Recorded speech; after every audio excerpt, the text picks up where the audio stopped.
सुबह सुबह नाश्ते में अगर गर्मा गर्म कुरकुरी रसीली जलेबियां मिल जाए तो क्या कहना। तो आज मैं आपके लिए जलेबी की इतनी आसान सी रेसिपी लेके आया हूँ कि आपसे कंट्रोल नहीं होगा, बिना बनाए तो आप रह नहीं पाएंगे। खास बात पता क्या है, इसमें आपको पहले से कोई प्रिपरेशन करने की जरूरत नहीं है। जैसे ही आपका मन किया जलेबियां खाने का, फटाफट से 5 मिनट में ढेर सारी जलेबियां बना करके आप तैयार कर सकते हैं। अब मैं आपको दिखाता हूँ कि कितनी ज्यादा क्रिस्पी और रसीली बनती हैं। ये देखिए कितनी क्रिस्पी हैं और एकदम रसीली। तो चलिए शुरू करते हैं आज का ये वीडियो। तो सबसे पहले जलेबी के लिए चाशनी की तैयारी करते हैं। तो यहाँ पर मैंने 1 कप चीनी ली है, साथ ही मैं डालूंगा इसमें 1 कप पानी। तो मैं पर्सनली अगर बताऊं तो मैं कभी भी जलेबी की जो चाशनी है वो बहुत ज्यादा क्वांटिटी में बनाकर नहीं रखता, क्योंकि जो चाशनी है वो बच जाती है, फिर हमें उसको भी यूज में लाना पड़ता है। तो यहाँ पर मैं आपको एक ट्रिक बताता हूँ कि जब भी आप जलेबी के लिए चाशनी बनाएं तो एक फैले मुंह के बर्तन में बनाएं। जैसे मैंने यहाँ पर एक चपटे तले की कढ़ाई ली है, इसकी जगह आपके पास पैन हो तो आप उसका इस्तेमाल करें। ऐसा करने से क्या होगा कि जो जलेबियां हैं वो कम चाशनी में भी अच्छे से डूब जाएंगी। तो यहाँ पर हमने चीनी को अच्छे से मेल्ट कर लिया है पानी में। तो अब हम इसमें डालेंगे थोड़ा सा इलायची का पाउडर, और साथ ही में इसमें डाल देंगे थोड़ा सा food colour, orange food colour. तो कहीं कहीं जो जलेबी है वो येलो कलर की बनती है, कहीं कहीं ऑरेंज कलर की बनती है। तो ये आपकी चॉइस है, आपको जिस कलर की चाहिए हो। और कहीं कहीं तो कलर मिलाया नहीं जाता, जैसे हमारी यहाँ तो बगैर कलर के ही बनाई जाती है। बट मैंने फिर भी थोड़ा सा ऑरेंज कलर डाल दिया है, क्योंकि मार्केट में यूजुअली इसी कलर की जलेबियां मिलती हैं। अब अक्सर लोग क्या करते हैं कि चाशनी में थोड़ा सा नींबू का रस डालते हैं ताकि चाशनी में क्रिस्टलाइजेशन ना हो। लेकिन यहाँ मैं आपको रिकमेंड करूंगा आप नींबू का रस ना डालकर इसमें 2 चम्मच दूध ऐड करें। इससे दो फायदे होंगे, एक तो चाशनी में क्रिस्टलाइजेशन नहीं होगा, और दूसरा कभी कभी जो चीनी है वो थोड़ी सी मटमैली तरह की होती है, तो इसमें जितना भी मैल होगा वो चाशनी के किनारे आ जाएगा, और फिर आप आसानी से इसे चम्मच की मदद से अलग कर सकते हैं। और हमारी जो चाशनी है वो एकदम साफ हो जाएगी, मतलब क्लियर हो जाएगी। तो नींबू ना डाल करके 2 चम्मच दूध ऐड कीजिएगा। तो मेरे यहाँ पर आज जो चीनी थी वो एकदम क्लीन थी, लेकिन अगर आपकी चीनी थोड़ी सी मटमैली सी है तो जो सारी मैल है वो इसके किनारे आ जाएगी, तो उसको आप इजीली निकाल सकते हैं। अब हमें करना क्या है, चाशनी को बढ़िया से पका लेना है लगभग 1 डेढ़ मिनट के लिए। तो यहाँ हमें चाशनी में कोई तार वार नहीं चाहिए, बस छू कर देखना है इसमें हल्का सा चिपचिपापन हो और हल्की सी चाशनी जो है वो गाढ़ी हो बस। तो गैस को बंद कर देंगे और चाशनी को रखेंगे साइड में।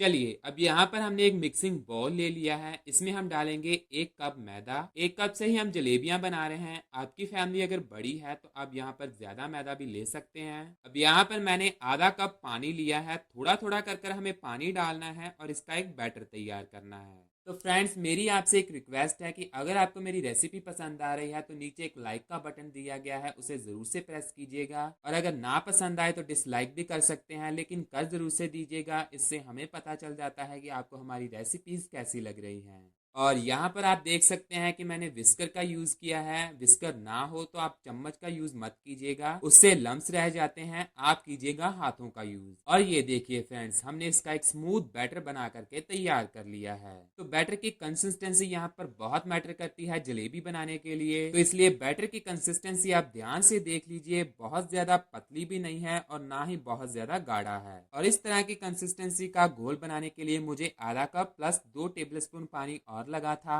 लेकिन फिर भी कंसिस्टेंसी का आपने ध्यान रखना है और ऐसी ही कंसिस्टेंसी का बैटर बना करके आपने तैयार कर लेना है। तो बैटर हमारा तैयार है, अब इसमें डालेंगे 1 टेबलस्पून देसी घी। और अब बारी आती है जलेबी में खमीर उठाने की, क्योंकि जलेबी के लिए जो घोल बनाते हैं उसको एक दिन के लिए रखते हैं खमीर उठाने के लिए, लेकिन ये काम हमारा इनो करेगा। यहाँ पर आप सोडा भी डाल सकते हैं, लेकिन मैं आज इसमें इनो ऐड कर रहा हूँ। तो लगभग 2 पिंच जितना हमने इसमें इनो डालना है, अगर आप ज्यादा डाल देंगे ना तो जलेबी फूल करके डबल क्या ट्रिपल हो जाएगी। साथ ही मैं इसमें ऐड कर रहा हूँ 1 पिंच नमक। नमक वैसे ऑप्शनल है, लेकिन जब मीठी चीज में थोड़ा सा नमक डाल देते हैं तो उसका फ्लेवर जो है वो और ज्यादा इनहेंस हो जाता है। अब सभी चीजों को अच्छे से 1 मिनट के लिए मिक्स कर लेते हैं। तो ये हमारा जलेबी के लिए बैटर बनकर तैयार है, हमें इसे रेस्ट पर रखने की जरूरत भी नहीं है, तुरंत ही हम इसकी जलेबियां बना करके तैयार करेंगे। अब यहाँ जलेबियां बनाने के लिए मैंने एक प्लास्टिक की बोतल ली है, और इस बोतल की जो प्लास्टिक प्लास्टिक है वो एकदम सॉफ्ट है। अगर हम हार्ड प्लास्टिक वाली बोतल लेंगे तो उससे जो बैटर है वो बाहर ही नहीं निकलेगा। तो इस बात का आपको ध्यान देना है। और इसका जो ढक्कन है उसमें हमें इस तरीके से होल कर लेना है। इसकी जगह आपके पास दूध वाली थैली हो या फिर पाइपिंग बैग हो तो आप उसका इस्तेमाल भी कर सकते हैं। अब यहाँ जो जलेबी का बैटर है उसे मैंने एक कप में ट्रांसफर कर लिया है। तो इसकी मदद से हम सारा जो बैटर है वो बोतल में भर देंगे।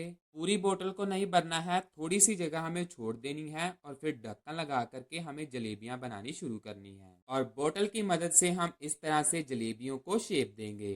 कई बार होता है ना कि पाइपिंग बैग हो गई या फिर कोन हो गई, उसको अच्छे से हैंडल नहीं कर पाते और बढ़िया शेप नहीं आती। तो इस तरह से जब हम छोटी वाली प्लास्टिक की बोतल लेंगे तो एकदम परफेक्ट शेप आएगी और बहुत ही आसानी से सारी जलेबियां बन जाएंगी। और हमने जो इसमें इनो डाला है उसकी मदद से आप देख सकते हैं जलेबियां फूल भी गई हैं। और जलेबी बनाने के लिए हमेशा चपटे तले का पैन का इस्तेमाल ही करना होता है।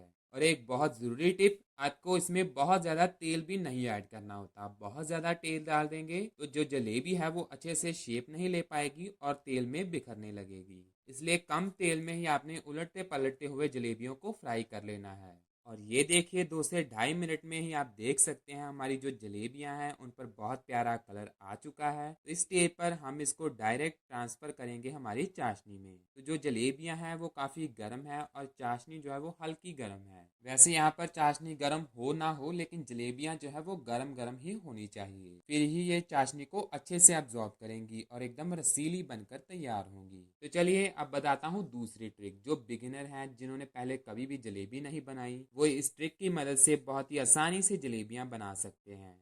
तो इसके लिए आपने पूरी तलने वाला जो झारा होता है उसको तेल में अच्छे से डुबो लेना है। होता क्या है, जब हम डायरेक्ट तेल में जलेबियों को फ्राई करने की कोशिश करते हैं तो वो प्रॉपर शेप नहीं ले पाती। लेकिन इस तरह से जब आप झारे के ऊपर जलेबी को शेप देंगे, एक तो ये एक ही जगह ठहरी रहेगी और जब आपने इसको प्रॉपरली शेप दे दी हो फिर चम्मच की मदद से आपने इसके ऊपर भी ऑयल डालना है और धीरे से चम्मच की मदद से ही इसको झारे से अलग कर देना है। और ये देखिए इस तरह से ही आपने सारी जलेबियां बना करके तैयार कर लेनी है। तो देख सकते हैं कितनी आसानी से मैं इस तरीके से भी जलेबियां बना करके तैयार कर रहा हूँ। बस जो हमारा झारा है पूरी तलने वाला वो तेल में अच्छे से डूबा होना चाहिए। तो बस पहले हमने जो जलेबी बनाई थी उस पर बढ़िया प्यारा कलर आ चुका है, तो पहले उसको निकाल लेंगे और ट्रांसफर करेंगे चाशनी में और फिर एक एक करके सारी जलेबी को इसी तरह से फ्राई कर लेंगे। तो लीजिए फ्रेंड्स, हमारी कुरकुरी रसीली जलेबियां बनकर तैयार हैं। तो फ्रेंड्स, कैसी लगी आपको आज की ये इंस्टेंट और झटपट बनने वाली जलेबी की रेसिपी? मुझे कमेंट में अपना फीडबैक जरूर से सेंड कीजिएगा। वीडियो पसंद आई हो तो एक लाइक, शेयर और आपके अपने channel cooking with chef love को जरूर से सब्सक्राइब करें। मैं मिलूंगा ऐसे ही मज़ेदार इंटरेस्टिंग रेसिपीज़ के साथ। तब तक थैंक्स फॉर वॉचिंग।